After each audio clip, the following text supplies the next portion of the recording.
champion.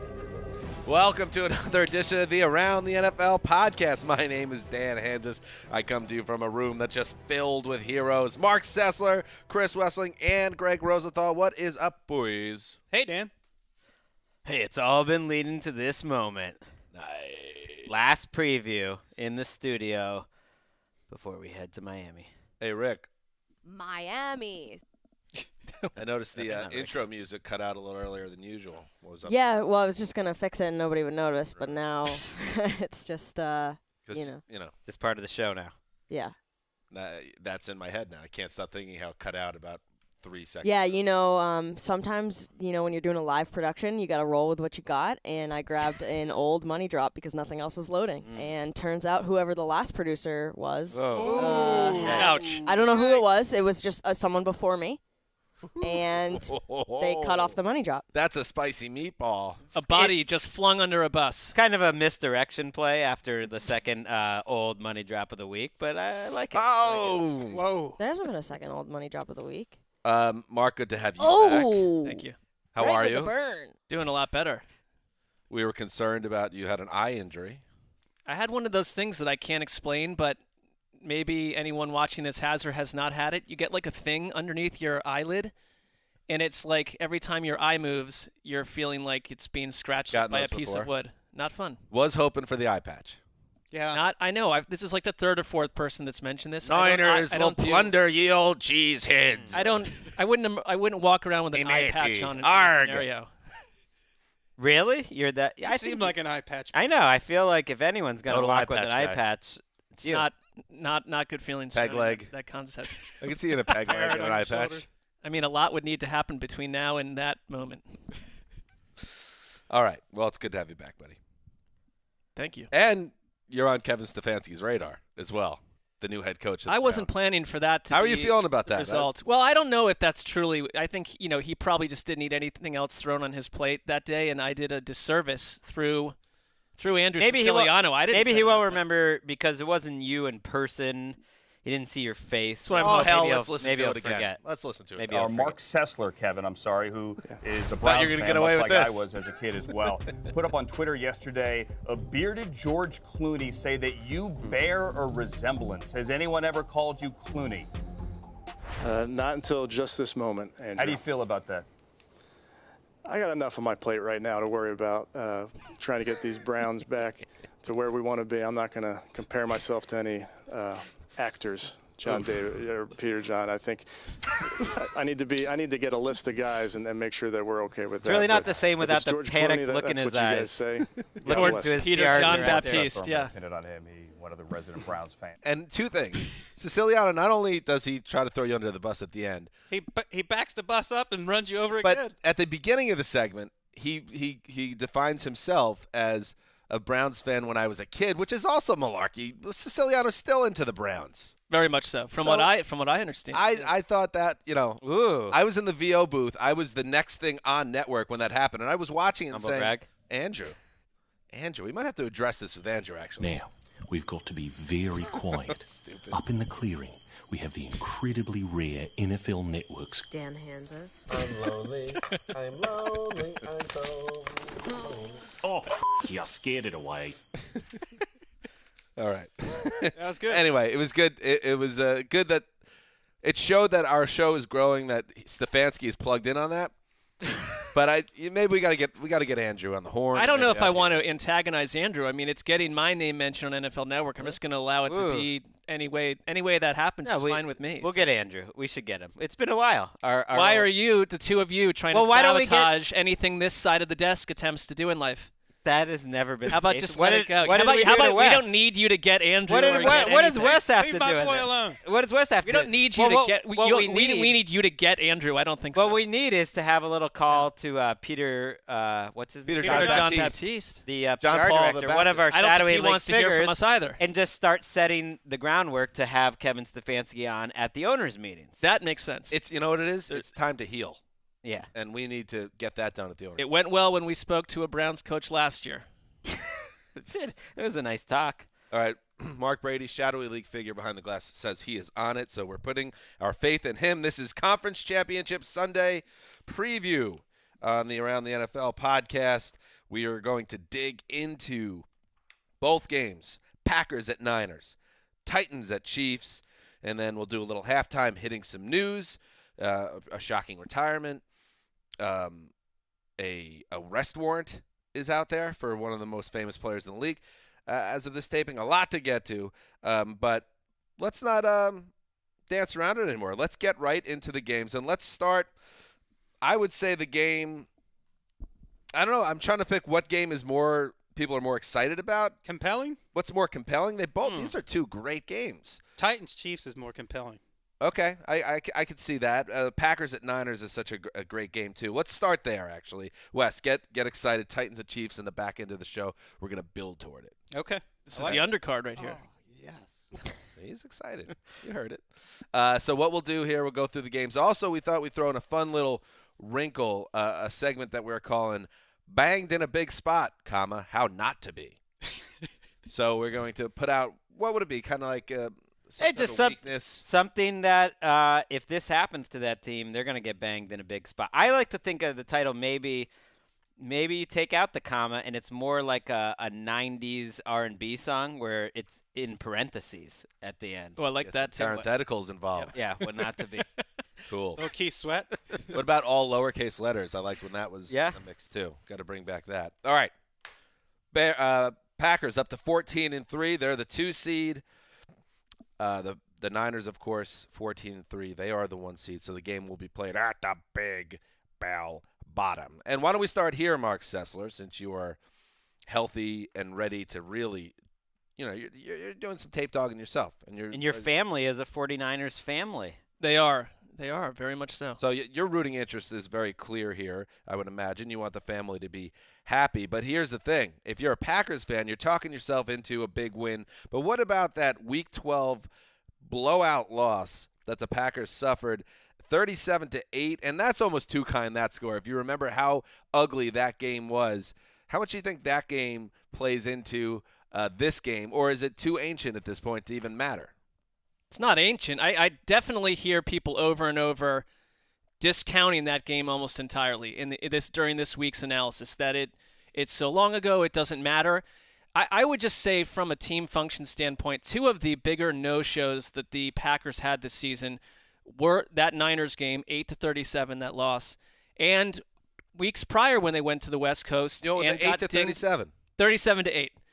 That's another way to say it. That's another way to say it. I mean, they went and got totally ripped apart by the Chargers, 26-11, 2 total no-shows. So I don't want to. 26. I don't put too much into the travel to the West Coast thing, except it seems to be the 2 times that the Packers have not shown up, and that concerns me a little bit. I think for me, if we want to talk about, let's get it kicked off, how, banged in a big spot, how, comma or in parentheses, how not to be. Yeah. The last time they went into San Francisco, and both teams relatively healthy, Aaron Rodgers got ransacked. 5 sacks that the Niners defensive line completely controlled that matchup. They didn't. It was Aaron Rodgers essentially in many statistical metrics, his worst game by far. They were completely taking control of up on the line. I don't know how much is going to change now that you have Quan Alexander back, who made a big difference last week, that he helped Steve Ford be so much more involved and active. And the 2 of them completely flipped the switch on this defense. Minnesota came in, and we were all aglow about the Vikings and their ground game and what they could do with their big plays with Thielen back and stuff.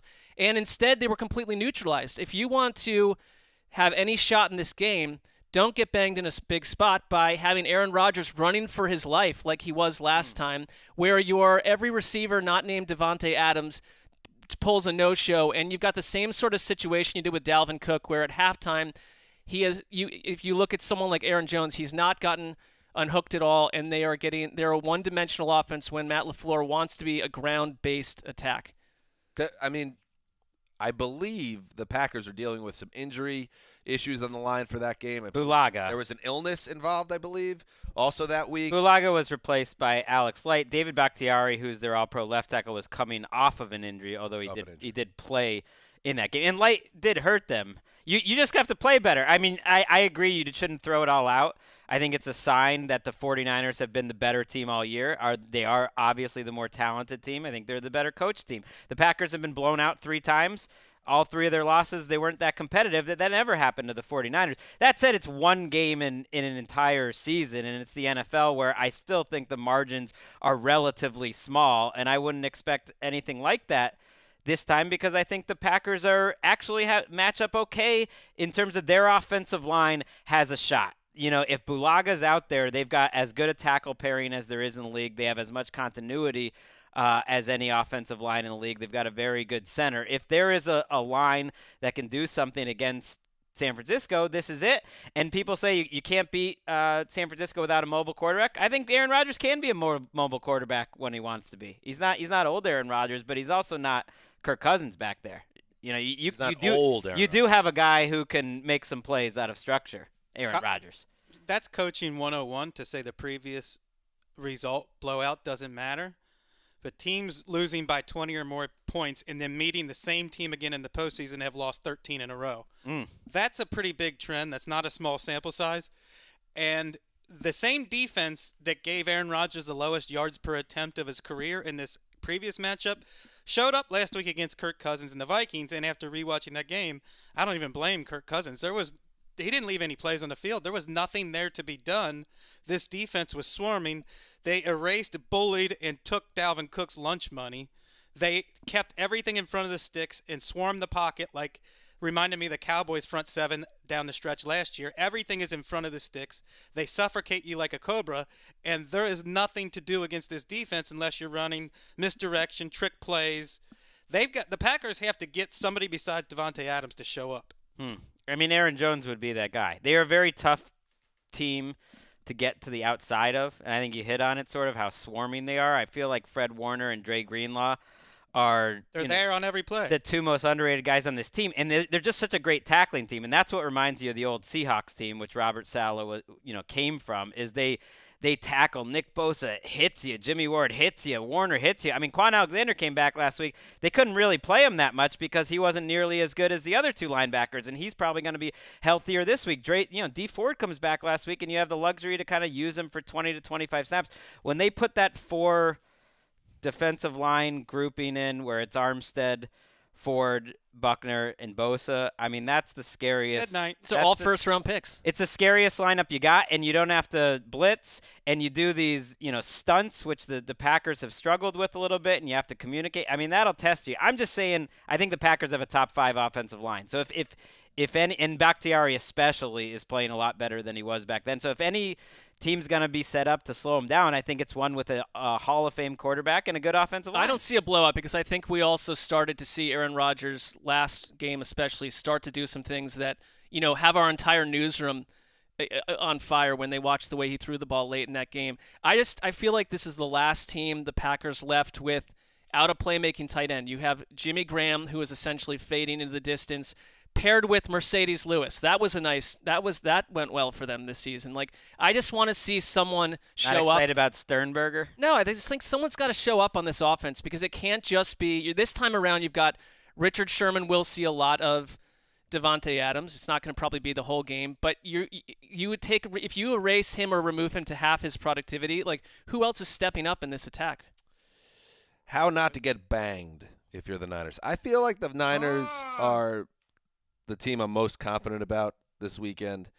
So I did have to think about it. The only thing that really jumps out to me a little, and I don't want to be that guy, but I will be a little bit, is Jimmy G is always – he's good for 1 or 2 bad throws a game, and usually one kind of pick that's like, ooh, that's a head-scratcher. Last week. And we saw it last week, and I don't want to put too much on how the offensive game plan – shifted in last week's game because they were running the ball really well. The Niners were against the Vikings, and their defense was swallowing up Kirk Cousins and company. So it made sense to just keep hammering them with the run. But after that bad pick Garoppolo threw, it seemed like Kyle Shanahan maybe went to the run more, and that kept working, and Garoppolo finished with 19 pass attempts for the whole game, 131 yards.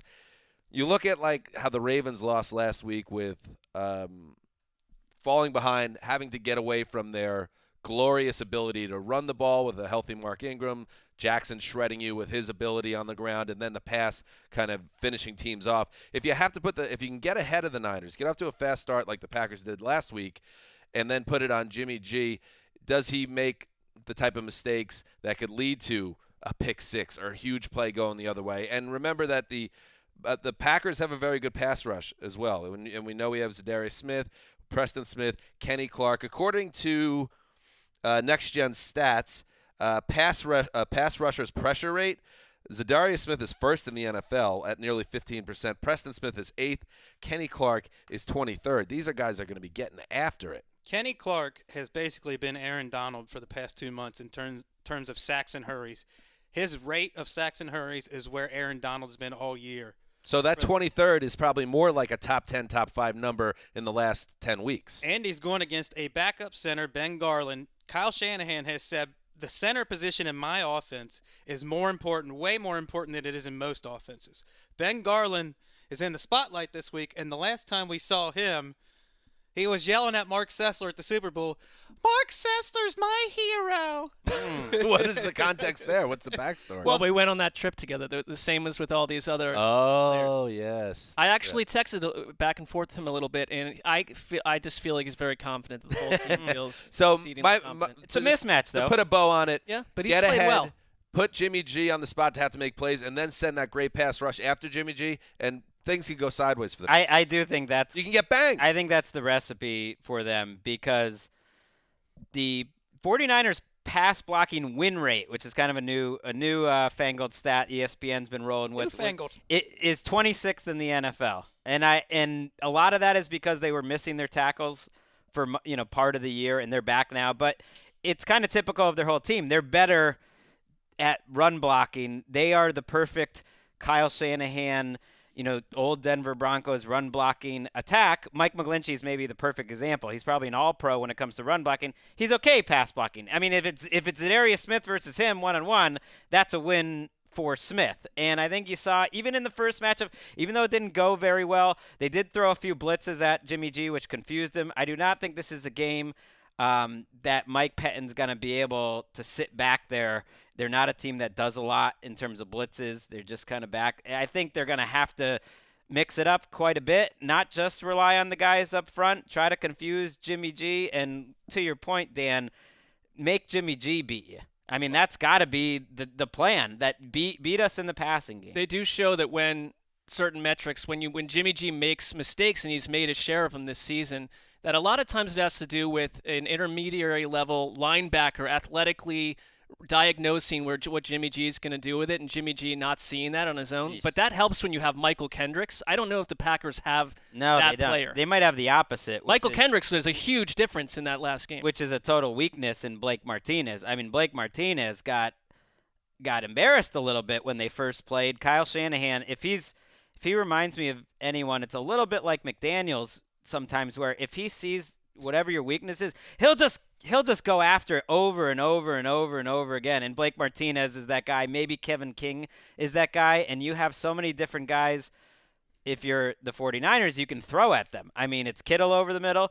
It's Coleman or Mostert as a wide receiver. It's Debo. It's Samuel. I mean, their whole team is in the middle, and that is a problem. Yeah, and since week 11, or since week 7, the Packers have given up the 4th most yardage to tight ends. So I feel a big George Kittle game coming, because I think you force feed the ball to Kittle no matter what on the biggest possible stage you've been in all year. And they couldn't stop him the first time these two teams met. He's practicing fully on Thursday. The ankle doesn't seem to be a huge issue. It's funny to me the way games end really influence how we see them the next week. Midway through the third quarter last week, the Packers were enjoying a much bigger blowout than the 49ers were. They were destroying the Seahawks.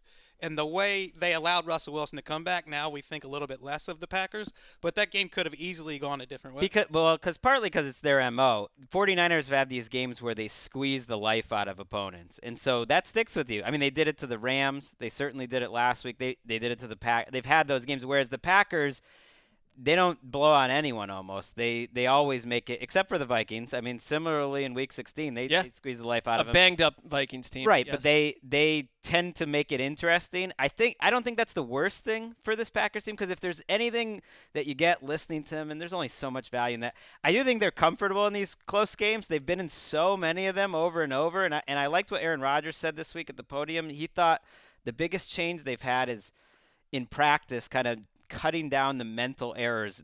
He thought the last 6 weeks where they're not making as many big-time mistakes. He thinks they've kind of grown up in this system a little bit after a year, and you can kind of see that on the field. Do you think that playing quarterback for Kyle Shanahan has replaced being quarterback of the Dallas Cowboys as one of the best jobs in America? Oh, yeah. I feel like he makes Jimmy G's job so easy. And I like Jimmy G, but Rodgers' best is much better than Jimmy G's best. Speak on it.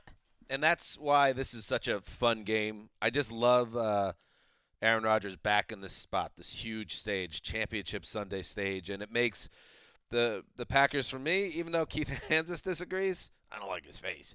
I just love certain guys. Like another guy me and Keith Hansis disagree with on is LeBron James in the NBA. I love LeBron James in big spots. I love when the whole world's watching him in a big game, because there's always a chance for something very special to happen, because he's one of the greatest of all time, and that's what Aaron Rodgers is. That said, however, I love the 49ers in this game, and I have to say that the Jimmy G, I just brought up the banging possibility of Jimmy G, but it's also possible in this game with Garoppolo. We've seen games this year where he's looked like Joe Montana, and it's like it's almost unfair when he's humming and you have all these other things that they do so well, the Niners. They're just the best team in the league when that happens. And at home, feeling good, feeling confident, would I be totally stunned if they're just rolling up and down the field on the Packers? No, none I of would us not. would. And I know that you're up on me in two games in this head-to-head matchup, and I don't know if you were planning to lock up the Niners. I'm not even going to mess with it. I'm going to lock up the Niners. Look at that. And I am going to say, let us roll to Miami. I am also locking up the 49ers. Miami. Thank you, Colleen. And when I said this game is not as compelling as Titans-Chiefs, there's one big reason. What this game is missing is 2013 Jimmy Graham or 2014 Jordy Nelson. They need a playmaker other than Devontae Adams in the passing game, and they don't really have one. That's Except on their Aaron wish list. Jones. How about wants some help or 2016 Jeff Janis? Just someone randomly steps up. Lazard, who was Well, that's what they back-to-back. need, though. Right. They They need need They somebody don't have the firepower. They need a MVS to magically become a guy. They need Geronimo Allison. Your boy, Greg, Alan Lazard has to have 140 yards. Is this possible? Yes, this stuff happens all the time in sports. Well- but they kind of need somebody to have some type of effort that you did not see coming. I've got someone for you. How about 2011 Aaron Rodgers? I mean, he can make any of those Wait a people second. around him look better. Still mad at you for saying that Patrick Mahomes is better. Well, right. By the way, Okay, it's prove me wrong. 2020. We need to be fair about this. Okay. That's a long time. He's had a 2011 couple. is a How about aggressive. 2014 Aaron Rodgers? I'll take So, him I mean, too. still kind of a long time ago. but- My point, and I admit it's heavily influenced by wishful thinking, because I want this to be a close, great game, and I think, like you, it could be very one-sided. And I do enjoy watching Aaron Rodgers, like you, that his career, Aaron Rodgers, and you can even see it when you hear him talk. He always seems to be like searching for balance, like in life and on the football Aren't we field. all, Greg? I know, but he really seems into it. And for him, I think it's the balance Good whiskey. between making plays inside the structure of the offense and making plays on his own. And sometimes that balance gets really out of whack. Whether he holds the ball, how long he holds the ball or not to make a play. I thought last week he seemed very much in balance, that he held it when he needed to. He Good made feng some shui. plays on his own when he needed to. And there is just part of the Aaron Rodgers mystique that I like to think when he picked up that 14-yard run last week, that was a sign that he's Nice. going to use his legs, where he had a little bit of that. Is he you know, gonna? That old Slow in that 14 no, I'm not doing it. That old wrestling belt move, Championship belt. Yep. that he's just feeling it, and that there's a chance we see that all-time great in the toughest spot possible against a really tough defense, play lights out and put on a show and make it a lot of fun. You know what it what feels I've like learned- though, a little bit though. A little bit. It's I'm wishful gonna go- thinking, but I'm that's gonna what go I think another is sports possible. He's an comparison. I already brought up LeBron. Jack Nicklaus at the '86 Masters. I That's mean, what I he's feel not like. That's that what you're old, looking though. for here. I think that guy's gone. That guy was 46. I think that guy's gone, and I'd Tom- love to see him back. He's By the way, Aaron Rodgers isn't that far away. can when still- you compare he him doesn't to Aaron need Rodgers. to be Rodgers that is to win 5 this years game. younger than Tom Brady was when he threw for about 500 yards in the Don't Super get me Bowl. started on Right, that and guy. their bodies 2 are in years. completely different places too. And I've learned anything that Greg gets super excited and hot for by like mid Thursday. Just think the opposite, because he's too caught up in his feelings and telling us Why? about You're Aaron basi- Rodgers needs to find more balance in life. You have no idea what's happening inside of the mind of Aaron Rodgers. And I've listened to him I on hear some you with long-ass some of this. podcasts. I hear you At with some home. of this stuff, but That I man's mean, listened to podcasts, we're asking Mark. for Aaron Rodgers from half a decade to show up. My issue is think he that showed there's up just last not week. enough around him. It is part of what's around him. And could I see Alan Lazard having an 88-yard touchdown in this thing to tie it up in the fourth quarter? Yes. Is it predictive? Is it the thing that we can look at what they've done and say this is You'd be probably so what's going mad to if happen? that happened. You guys I are. wouldn't The game be mad. was I over, know. and then all of a sudden Well, you Lazard hate the goes Packers. 88. Well, that's not You- true. That's we not had a true. But segment- I we had a don't. What segment called I'm Why not Mark into. Hates the Packers. That was a year ago, and that's because they were a boring team that needed to get out of our way. They're not a boring team this year. They have done a lot with a little on offense, especially. But I just don't need to wish cast or hero worship Aaron Rodgers based on where he was 6 years ago. Well, I want to. You guys are crazy the way you're straight- talking about Aaron Rodgers. I'm not that down on As him, if but it was like 2 years ago that he made that throw to Jared Cook and dispatched Right. the Cowboys, and it was one of the best throws we've ever seen. He played a And he's perfect game made last throws week. like that, and he's had games like that this year. Right. He basically Sure, had that which game is last fine. week. He I needs mean- to be even better. But he was on the field with Russell Wilson, and they went toe-to-toe, and they were equals. And if he's that far ahead He of was better than Russ last. if he's that far ahead of his opposition, Jimmy G, this week, they got a shot. He's got to be better than he I was admit last I'm week. I'm wishcasting. sorry. I mean, they didn't score another point after early in the third quarter. That was an incredible 2.5 quarters by Rodgers. I think he needs to deliver truly vintage, like Right. GOAT level Rodgers to win this. I Mistake believe free, I again. believe in greatness, and I do think the 49ers defensive line is great, but they've got to beat someone who's been in this situation a lot more. You gonna lock it up? No. Who are you Come picking? on, in this Aaron game? Rodgers. I took the 49ers. 2011. I took the Packers to cover, and I took the 49ers to win by 4. They're better. Every logical thing. What about Aaron indicates Rodgers? The balance that he's seeking. What if he achieves that balance on a Sunday in Santa Clara? it. I will enjoy it. Touch him again. I will enjoy it. what was that? Dan's been touching me. Erica asked me to touch him again. Was that on mic or was that just in my ear? that was on mic. Well, he was like, for those that aren't watching our YouTube video show, that's on you. But Dan was Yes. pointing and touching Greg, and Greg was just moving away, making these little faces. Erica typically Get away. whispers sweet nothings in my ears through every podcast we ever did. Yeah, I didn't realize 10 that to one 12 was live. times. So let's pick the game. Mark. 27-21 Niners over Yeah. a very close Packers team in overtime. After all that, it's an overtime. You know what? Also, Mark, you're getting killed by Packers fans. You told us that, and now you're backing off and you're getting on the Wish fence. casting. You're getting on the fence. I You just had put them them- in overtime I on just the predicted road. them That to would- lose. That would be one of the You best. don't believe in this Would Packers the two team. of you kindly shut up?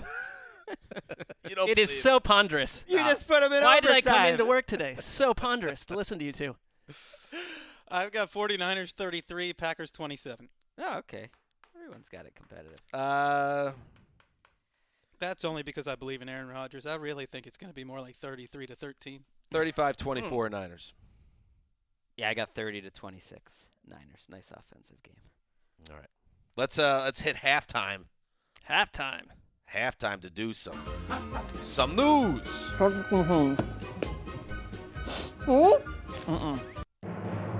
What was that?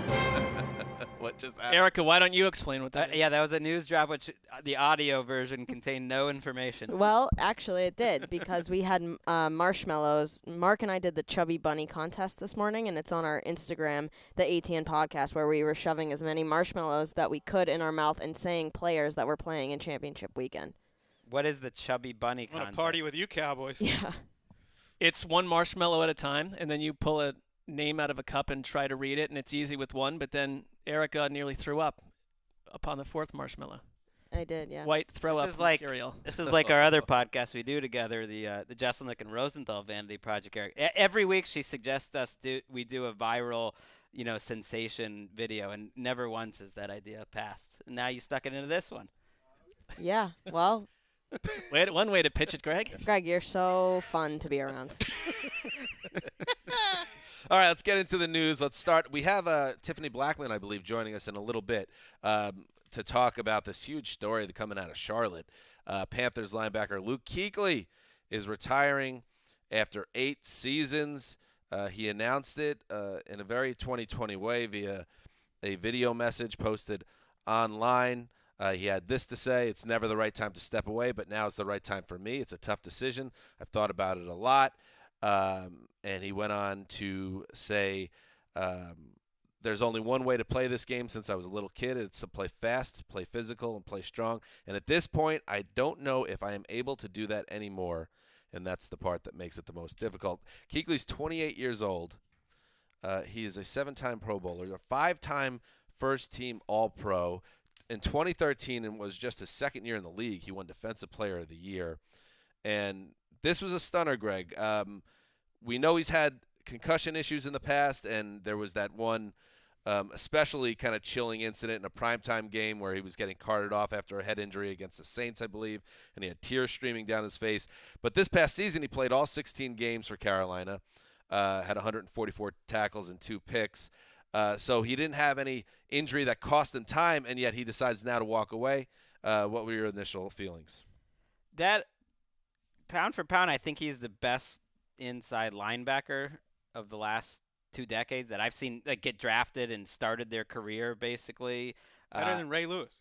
In the since I started the last 2 decades. He was from the 90s, but I mean, yeah, I would say I would take him over Bobby Wagner, take him over Patrick Willis, and it's a shame that I think probably the 2 guys right near the top of their list, him and Willis, didn't make it to their age 30 season, and that Kuechly had everything that you could want out of the position, Rookie of the Year, Defensive Player of the Year, and that for someone who obviously loves the game as much as he does, it must have taken a lot of courage and a lot of difficulty to make a decision like this, and all you can do is kind of applaud him for doing that, because I think it had to be so tough, and no one really knows the entire story behind the scenes, but I don't think he would be doing this unless he felt like it was really necessary.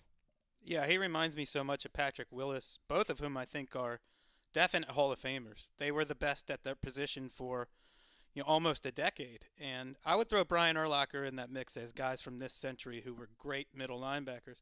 When I think of Kuechly, I think back to our first year of the podcast when we had the team of ATL, and the reason why we did it was because Greg and I would watch the Panthers and come away raving about Luke Kuechly and Thomas Davis and the ground they were covering, the range they had. And then you watch Kuechly for the next 6-7 years and just astonished that he knows what the play is before the snap. More than any linebacker I've ever seen, he reads the offense's intentions, and his instincts were on point. I think for me, it's just that we call it a stunning announcement and a stunning turn of events, but maybe it's just because we've heard every type of NFL news story at this point. I don't think that retirements at this age should be viewed as stunning. We've gotten so many more of them from not fringe players but star players at this point that the days of the 15-year NFL career are probably largely over for players that could have played much longer than they did. I think that when it was a stunner when Jim Brown retired, still at the peak of his powers, and Luke Kuechly is right there too. And it's not a money thing. He's walking away from a ton of cash. If you look at his cap hit, that it's a life decision, and playing into your mid-30s as a defensive player taking multiple hit injuries is not viewed as a smart choice by anyone at this point, by these players. Thomas Davis is doing it. I'm just saying it's not stunning when we're going to get 5 more of these in the next year. Well, and someone who very publicly struggled with concussions that looked severe, and I know they didn't announce any concussions this year, and the league does a better job of helping out players that get concussions, but I think if you listen to players, I think it's obvious that they suffer far, far more concussions, especially the ones that are prone to it, than we know about. Or there's a middle ground between concussion and whatever struggles he's dealing with on a weekly basis and in a life basis. And this is a life choice. I mean, I don't think it's because his fingers weren't hurt. He's worried about his long-term future. Hall of Famer? I think so. Yes. Yeah, because I think we're going to need to look at Hall of Famers differently if you're going to get more and more players walking away from an extra 3 or 4 years on their career. Well, Willis, I think, is already eligible, and he hasn't even made the finalist list, which is crazy to me. Kuechly, I think, would be a slight tier above Willis, but you could certainly argue the other way, and I understand that. But the fact that he made first-team All-Pro 5 times. That gets you in. I mean, got a DPOY, which is big. I hate the idea that these guys that get 2 All-Pros in their career, and there's a decent amount of them in the Hall of Fame, but stick around for 14 years are All-Pros aren't everything. They're not everything. Sometimes you have the bad luck to be at the same position as another great player at the same time, and just because some positions you're right there with the first guy. It's kind of like the Jimmy Johnson and Bill Cowher were 2 coaches that just got in. Give me the Jimmy Johnson. Right. Give me the one who changed the game. That anyone watching could say Kuechly was at the very top of the game when he was in it. All right, here's some reckless speculation I'm going to throw out there. Mark, you made the point. He's walking away from a ton of cash. Mm-hmm. Wes, you made the point that he's an expert at diagnosing plays in real time. I will add that he's photogenic. Kind of looks like Superman. This is a time where there's reports circulating that certain networks are looking for talent to become a color analyst for a game. I just don't be stunned if he gets connected to this somehow. I don't know if that's even a path he wants to walk down. But we just heard that the report that we talked about on Tuesday's show that Tony Romo might be moving to ESPN. I wonder if Kuechly, and part of the decision maybe, because you can make a ton of money, as we know, from doing broadcasting, so you're not going to lose a lot of money ultimately. That's just a side thing. He'd somewhat be leapfrogging Greg Olson, who I think has done an awesome job when he's been on broadcast. Tiffany Blackman spoke about who will not be with us, Kuechly on the network, and she pointed out how he's not on social media, how he's the nicest guy behind the scenes, but really stays away from the limelight. And it really sounded like he wanted to stay involved in football in some way. I think broadcasting feels like that wouldn't be the type of thing that a guy who is always trying to avoid a microphone and being in the spotlight. Greg is down on your theory, Dan, from what I'm hearing. Speculation. There was some talk about like coaches. Maybe he would be a coach. That could make sense. Involved in a GM. Can't make as much money as a coach though as you can in the CBS chair. Just reckless speculation, as I said. I like it. Great player, great career. Luke Kuechly walks away at age 28. Wes. Let me read this quote from Thomas Davis to Tiffany Blackman, because this is about as effusive as teammate praise gets. He was the best teammate that I've ever had on any level, easily the nicest guy off the field you'll ever meet, and the most fierce competitor you'll ever meet. The game is truly going to miss Luke. That's a great player talking about another great player. And the Panthers as a team, we already know they have the new head coach and Matt Rule, Cam Newton up in the air. Now Luke Kuechly, the face of that defense, is gone. It is a whole new era in Charlotte. In other news, New Orleans police on Thursday issued an arrest warrant for Browns wide receiver Odell Beckham on a complaint of simple battery. Odell made his presence known at the national championship game, the college game between LSU and Clemson. LSU is where Beckham went to college. There was the much reported on element of the night where Beckham was handing out money to LSU players after the game. But that has nothing to do with what this warrant is about. Video surfaced showing Beckham slapping the buttocks of a Superdome security guard in the LSU locker room after the game. The New Orleans Police Department, Public Affairs, confirmed that they have issued an arrest warrant. So Beckham has got himself in a little bit of a mess. And if you watch the video, it's just typical Beckham stupidity, quite frankly, in my opinion. I think the security guard put that guy in jail for wasting our time and money and not using a modicum of common sense throughout the whole situation. I mean, just please, a little common sense in your police work or your security guard work. Put that guy in jail for wasting our time. That's a terrible take. What?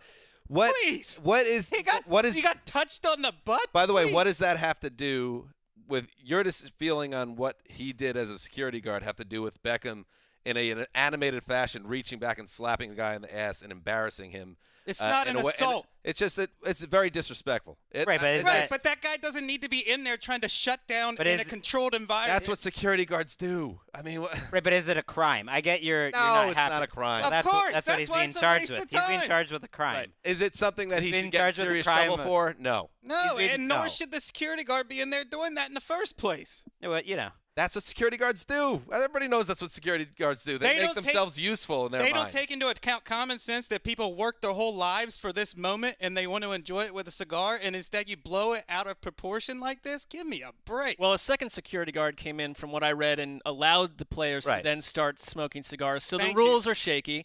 And, I mean, if you're Beckham, what do you need to insert yourself into the situation this way and be, part of the news cycle? I would prefer that did not happen to him, but I don't think I don't consider it being a crime. It just was a bad look. No, it's not about to me. It's just like treat people with respect and dignity. I think that goes for the security guard too. And the security guard was kind of doing more than he should have. I agree with that, but he wasn't actively trying to put hands behind people's backs. He was just being ignored by the players, which I understood why they did that.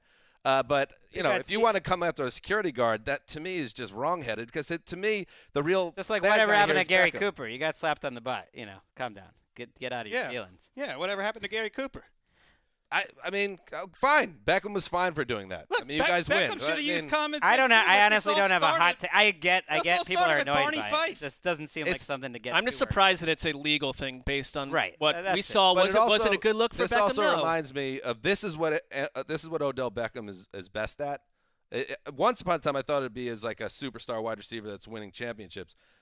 He's more about get the camera on me. I want to be the star of whatever viral sensation this is. This guy used to be a really promising all-time potential. Maybe he still can be that guy, but I am so sick of this guy. I don't think his type of potential stuff. is harmed by touching a security guard. When's the last time this guy made a big play in a game that mattered? I'd love to know that answer, because we used to blame it on Eli Manning. I mean, yeah, but he's been on like 5 or 6 teams in a row that simply didn't matter. So that's, What did we blame on Eli Manning? The fact that Odell Beckham was one of the most productive wide receivers the game has ever seen? We were saying he was being held back by Eli. Okay. Erica, do you have a take on this? I think it's disrespectful, and he's handing out money, which is putting people in jeopardy. I think just the whole spectacle. I agree with you, Dan. Like, it's just why can't he's you just operating stay as a out? clown But that also, whole night, what if that security not a guard criminal. was a woman though, and the entire wasn't. narrative? I know, but if it He was didn't touch a woman. right, but if it just touching someone else in a security job who's like doing their minimum wage job, just doing what they're told, like I don't think it's a crime. But Just I following also orders isn't okay. Like, True. we threw that out a long time ago. Use Right. common sense. But if I'm going around slapping people on the ass that are trying to tell me to do something, it's not a good look on me. So I don't think it's a good look. I mean, on what the if it was job. your No, it's dad? not. What if it was your brother, your uncle that's getting slapped like They that? wouldn't. My dad would use common sense. No, you're conflating the two issues. He was, But they're charging him with a crime. but Like that's that we're wouldn't not happen arguing if they were about in that. most. We're but not that's arguing the only about that. reason it's a story. If this guy policed Right? better, then we wouldn't be talking about it. He's not a policeman. He's a security If he guard. secured better, we That's what wouldn't he be was talking. trying to do. No, he wasn't using common sense. No one says you have to act like Barney Fife in a small town when you're a security guard. You can use common sense. I just could not disagree more. Okay. All right. Anything else in the news? Oh, for heaven's sakes. it's back. That's the final bit of news. Good timing, too. This commercial's back. That's it. That's the only news I have for you on that. It's been back. Why does it need It to went away for the holidays, and it's back. And it turns out everyone who thought, ooh, the champ isn't here. Actually, the champ was lying in the weeds while you were getting fat and happy during your holiday season. And now the champ is here. See, I cannot tell if you Back. two actually at this point even care for that song, other than the fact that you know that Wes and I are annoyed by it. Well, America's annoyed I by don't it. think that you actually like the song. I think you're onto something, but it sticks. It sticks in your head. I mean, It does. And I I hadn't naturally, thought about it at all. naturally, was slapping the desk for months just because it sticks in your head and it was working. That wasn't to annoy you, but that was. I worked, it was though. a nice bonus. the bonus was achieved. But there's a reason the league brought it back, because there's like, when we got a hit, Right. bring the hit back. It's like the Peloton ad with the scared lady. With the scared lady, they made that commercial go away. Right. Like, this is not working. Champ is here. It works. And we make the Baker Mayfield commercials go away in place of this one, at least. That's got to be coming to a close. All right. Let's move on. Halftime over. What a spirited halftime it was. A lot for J-Lo and Shakira to try to live up to here. So the bloated they halftime could have as many performance. fireworks as ours. All right, let's get into it. The Titans. Oh, the Titans. 11-7. You add their 2 playoff wins to how they closed their season, 5 in a row. I'll go even further back than that. 9 out of 11. That's pretty good. They're one of the best teams in the league now. Everything's different now. But guess what? They go to KC. And Wes, the Chiefs just reminded everybody of what they are capable of when they get hot, and they are hosting, and they, I imagine, feel like if we could do what we did to Houston, we could do the same thing to another AFC South team. Absolutely. This team has blue chip players out their ears. Patrick Mahomes, Tyreek Hill, Travis Kelce, Chris Jones when he's healthy, we don't know. Honey Badger, the way he's played the last 2 months, all blue chip players. And then on the Titans side, you've got Derrick Henry, maybe Kevin Byard, Jarrell Casey, Jeffrey Simmons. But I think those guys are more red chip than blue chip. Jack Conklin, maybe, right tackle? Right.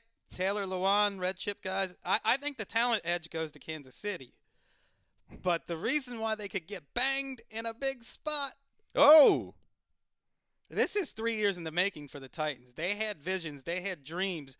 They had an analytics-driven attack plan to get big and push small teams around. And this is, as Greg would say, styles make fights. Power versus speed as much as it could be. Titans power, we're talking. Henry, an offensive line that is mauling people. Jarrell Casey and Jonathan Simmons shutting down short yardage. Rashaan Evans becoming a star at linebacker. And Ryan Tannehill running over people at the sticks and at the goal line. You cannot forget his power when we talk about this. This, to me, their identity, this is a Titans identity that they've developed over the 3 years. They are a Belichick team. They could have drafted McCole Hardman's speed. They wanted A.J. Brown's physicality. They could have drafted Evan Ingram's speed. They wanted Jonnu Smith's physicality. They could have drafted a wide receiver like DJ Moore or Calvin Ridley. They wanted Rashaan Evans for his physicality in the middle of the defense. They have all these Belichick Patriots connections. Patrick Mahomes is 3-4 in his career, including the playoffs against the Belichick coaching tree, and 23-4 in all other games. Wow. I think this comes down to Henry versus Honey. Henry versus Honey Badger, one-on-one in the red zone with the game on the line. Who wins? And I think it's Derrick Henry.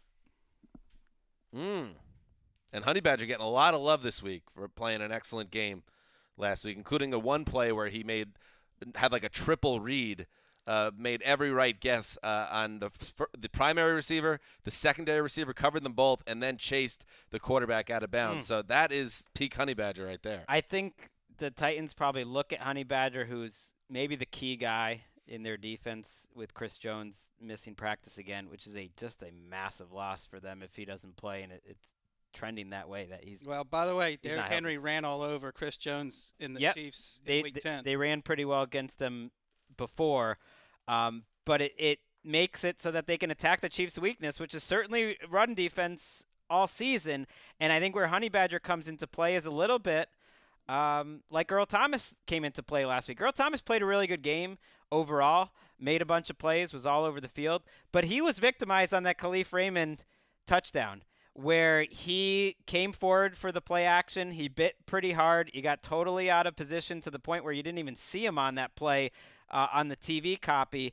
But his aggressiveness, his playing his hunches, which is what Honey Badger does exceedingly well, knowing what the defense or the offense is going to do before they do it.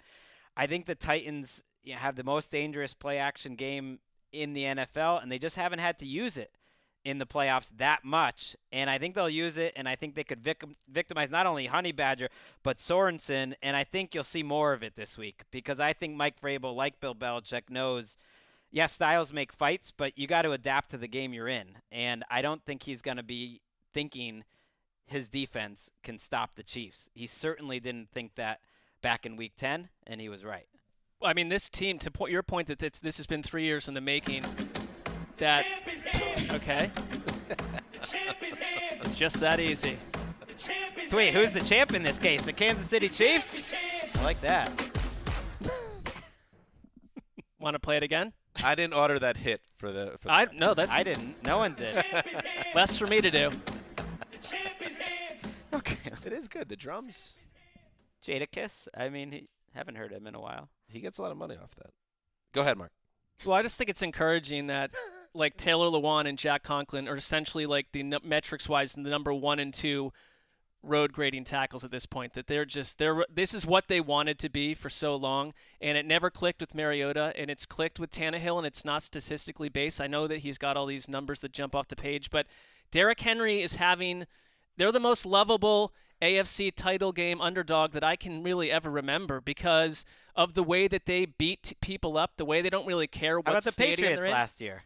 Oh, yes, next to the Patriots. But Derrick Henry is doing something that, I mean, I think he has emerged as the most fascinating, important NFL figure around right now. And I'm including quarterbacks because without him, they don't exist at all on this map where they are. And I get it that we talk about Aaron Rodgers and Deshaun Watson and Patrick Mahomes left and right. But what Derrick Henry is doing in 2020 when everyone else wanted to be something else coming into this season, it's impossible for me not to sort of psychically just root for them to go in and win this game, even though I don't think that will happen. All the points you're making are right, and on some level, Henry's unguardable, unstoppable, because for the most part, even last week, the Ravens had a pretty good plan against him. You know, probably 30 of his runs went for about 100 yards, and then 3 of them popped.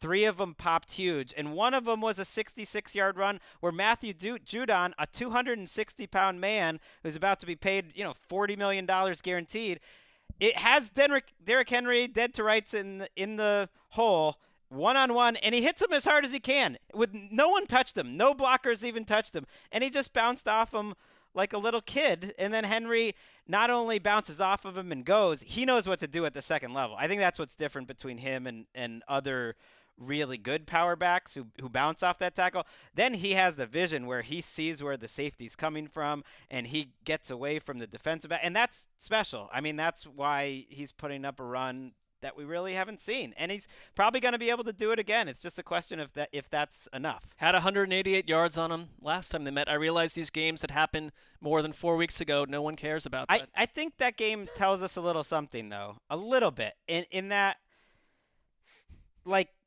I think the Titans are banged.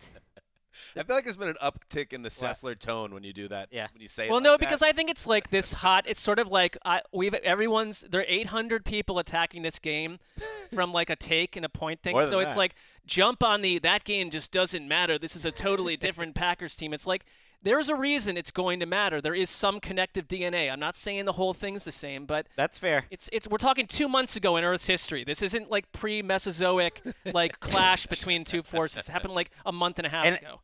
I think the Titans-Chiefs game does tell us some things too, and I think the Titans are going to get banged if they roll out the same type of defensive game plan that they had last time. It was pretty obvious what Mike Vrabel thought going into that game, which is just we can't match up with these guys. We're going to go out of what we normally do, which is one of the most predominant man coverage teams in the NFL, and we're going to play a lot of zone, and we're going to see if Patrick Mahomes can slowly and steadily move the ball up and down the field against us and beat us. And I would say Mahomes didn't even play his best game. And you know what? They still put up 500-plus yards. They still put up 32 points. In the first half of that game, they were the Derrick Henry-type team, 48 plays to 19. Really, for the whole game, they dominated. And, yes, the Titans did find a way to win with some big-time plays, some big plays from Tannehill, Andy Reid, and Mahomes a little bit, really struggling in game management. And maybe that's the route to do it. I don't think so, though. I think when you're going up against one of the best, most talented quarterbacks that you've ever seen, and you're counting on them making mistakes for you to win the game, that is trouble, because there's matchup problems everywhere, and you have Mahomes at the absolute peak of his powers. That was his first game back. He missed some big-time throws in that game, even though he had big numbers. And he's got Hardman. He's got Watkins. He's got Damian Williams, who now takes every snap, and I think that's an upgrade. He can test you horizontally and vertically, and they don't have answers. You have a team that doesn't have a pass rush going up against the best passing team in the NFL, and that's why I'm locking up the old Chiefs this week. Not because I think the Titans are a better team than the Packers. I think the Titans would be a fun team to root for in the Super Bowl. I've enjoyed them, and I think they could give the Chiefs all they can handle. But I just think the Chiefs are the best team in the NFL, and I think Patrick Mahomes is the best player in the NFL, and so I'm just going to take them. Well, you are forcing me to lock up the Titans. Yes! You got to be happy about that. I know you didn't want to lock up the Packers. This is a long shot to even attempt to tie you, which I find would be rather dull end to the whole thing anyways. So probably I'll just get swept out. But if I ever won a lock off of the Titans in this game, I would just I'll just take everything that I own and just throw it in the streets and just walk home. Just so everyone knows, in the standings, Mark and I trail by 2 games behind Greg. So Greg just has to pick one winner, either this weekend or in Super Bowl 54, and he's got the belt. He's got the strap. The Titans, their identity right now is to punch the bully in the face. They're not afraid, as their coach said, of the Patriots' pinstripes. They're not afraid of the ghost of Ray Lewis. And they're not afraid of Patrick Mahomes and Andy Reid. And I think right now, the best coach team in the NFL is the Tennessee Titans. I think they have an advantage on Andy Reid. I think Vrabel, he has every player on this team with a rule. You see guys like Khalif Raymond, Anthony Ferkser, Blossingame, Darius Jennings had a chance for a TD last week. Even Marcus Mariota. Every player on this team has a rule. He empowers his coordinators to go for kill shots when it's needed. His management has been on fire, and I love the attitude this team plays with, their chemistry, the confidence. They expect to win every single game right now. And let me start a little segment called "Let's Get Real with Research." Oh, new seg. Jeff Greenholtz and the boys, they give us and girls voluminous Kenzie down there information. And girls, yes. Yeah. But it's up to us to give context. And why do all the Chiefs' defensive stats start with since Week 11? Because they played the Titans in Week 10, and they dropped 35 points on them, and Derrick Henry ran all over them, and they haven't played a good offense since. And now they play an explosive, efficient offense for the first time in 2 months. And I think it's a different – without Chris Jones maybe, I think this is a different Titans team. Both teams are better than when they played in Week 10. I think they played a good offense last week, not as good as the Titans, and they didn't impress me, the Chiefs' defense. I'm with you. It's a concern. And I'm with you on Vrabel. I think what he has and their staff has is a good sense of the game that they're in. You know what I mean? Like when they hit Raymond for that play-action pass, it wasn't like they dominated the Ravens, but they called all the right plays at the right time. He knew what his defense was capable of, I think, last week, and he was right to trust them, to play to it. I just think he knows he's not going to be in one of those games again. Because you went through all these reasons, and it's all true, but I just don't see the players on defense. It's not a good defense. It's fine. It's there. The Titans? Yeah, it's fine. Well, their defensive line is playing great. Rashaan Evans is playing great. Kenny Vaccaro is playing the best football of his career. Their cornerbacks, which are a liability in December, are now an asset in January. Ty Smith and LaShawn Sims don't even see the field anymore, so it's a different secondary. I agree. They're about an average defense, but I think they're every bit as good as the Chiefs' defense. That also, better. And those I think they're better. Those kinds of defenses can go on special runs too, where it's not because you have 2 or 3 stars. And if anything, it was a week ago, trying to rack your brain to figure out how, even with Derrick Henry, you could play keep away from the Ravens' offense, and they made the Ravens super uncomfortable. I think they made New England's offense very uncomfortable, and I don't think that's going to be a problem to do some of that in this game. My thing is you can't play keep away from Patrick Mahomes. Even the Texans fell into the best possible beginning to a game you could ever imagine, and it wasn't nearly enough. It felt like the Chiefs had 120 minutes to work with to overcome that 24-0 deficit because they score in 2 seconds. You can't just have 7-minute drives that result in field goals and hope you're going to get it done against Kansas City. The game script could not have gone better, obviously, for the Titans last week, which is get ahead with 2 quick touchdowns, take the Ravens out of their game, and then you have the best closer in the league. I mean, you have Derrick Henry who could then just ram the ball. Now, can they do the same jumping ahead? That would be great. But can they do the same thing they've done the past 2 weeks in their playoff wins, which is give Derrick Henry the ball 30 to 35 times and then ask Ryan Tannehill to make about 15 passes, hit on 8 to 10 of them with a touchdown or two? Or do you need a much bigger effort than that? Because I don't know if anything will ever – there was nothing fluky about the Titans beating the Ravens last week, but that also was a perfect storm the way it developed for them, and that's what allowed them to really close out that game in a really impressive way.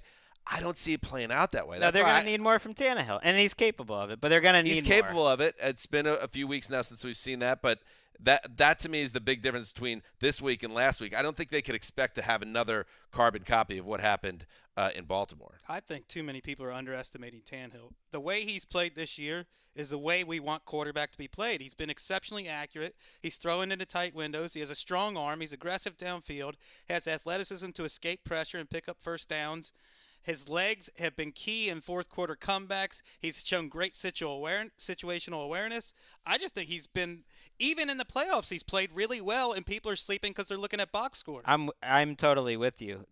I never said he didn't play well. Right. No, I'm not looking at box No, scores. he's going to need to do more. I think he's just going to have to ball out. It can't be just Derrick Henry take us home. I agree. I think that's why I like the Chiefs, because I think they do take the Titans a little bit out of their own game. Certainly on defense, where they're a man team, and if you just play zone, Mahomes is going to just eat you up. And that's not what the Titans do best. They play man, they like to blitz, and that's so dangerous because I think Mahomes is getting to the point where he's so advanced mentally. It's just such a combination of he'll either kill you with the play call, Andy Reid, or they'll kill you with Patrick Mahomes making something up, and it's so dangerous. I just think he makes an opponent, a defense, fear everything, because the second that you think you have it locked in, they'll probably do some sweep to McCole Hardman, or it's a kick return by Hardman or Tyreek Hill, and that goes for 70 yards. It's like they just have so many ways to beat you. I thought that Hardman kick return kind of got underrated as a moment the game turned around at 24-0. That was Dan's pick to click. They needed the pick to click. What is it? Game View? Viewcaster? All right. TrueView? TrueView, baby. TrueView technology, baby. You know we love it, Bartlett. That TrueView technology. Check it out on Twitter. Check it out on Twitter. We did a video breaking down our favorite plays from the previous week. All right. Mark, pick the game. Well, I locked up the Titans, so I'm going to pick them to win 35-32. Oh, what a ball game. Wes. Well, I know my analysis has been all Titans, but I really do think that the Chiefs trio of Mahomes, Tyreek Hill, and Kelsey is unstoppable. But I really think that Derrick Henry is also unstoppable against a soft run defense like the Chiefs have. I'm going 41-38 Titans win.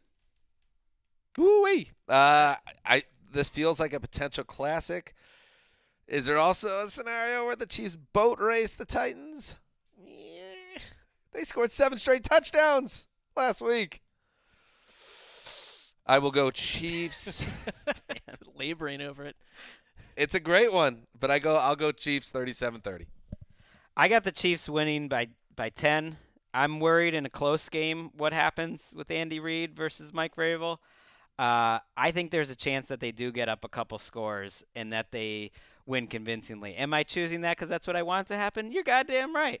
Whoops, we can't say that. Wes told me I'm not allowed to say that anymore. Hey, you're rolling. The Titans played – here's a little underrated, one last little nugget, but I do think it could be a factor. The Titans defense played 92 snaps last week. That was the most by any team in any game in the entire 2019 season, including any overtime. They've been playing playoff football for a while.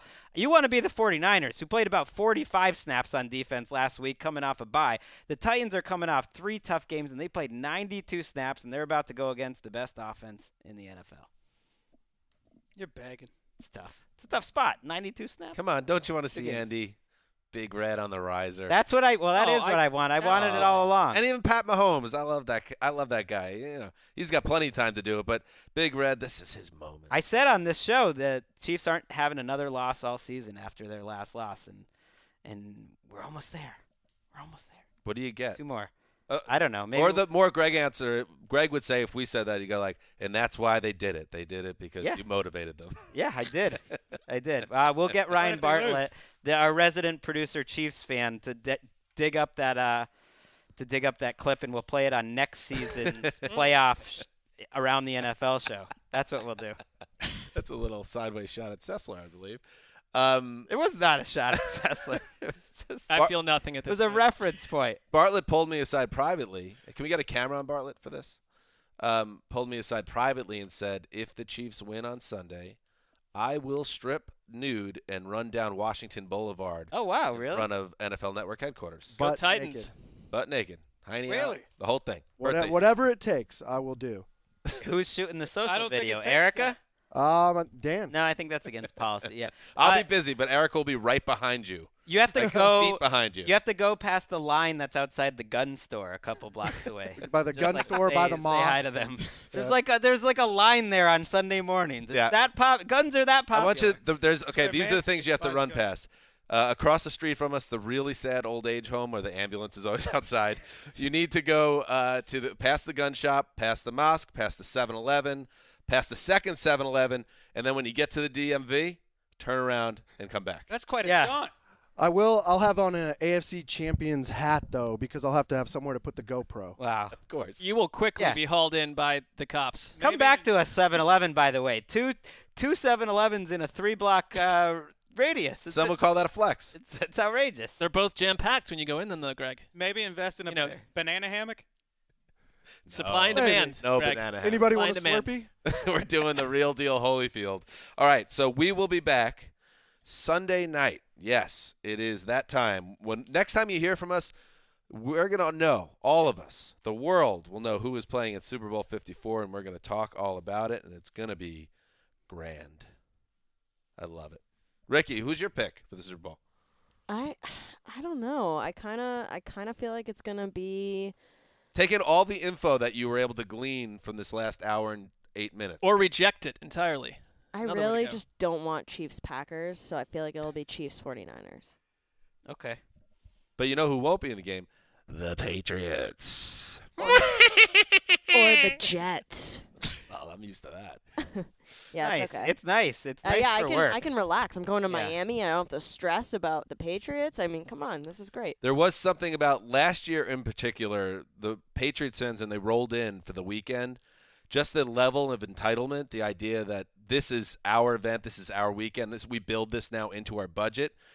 There was no excitement. It was just like, we're here. It's our time to be here at this Nothing game. short of obnoxious. And you look at the 4 teams left now. I couldn't have been more excited.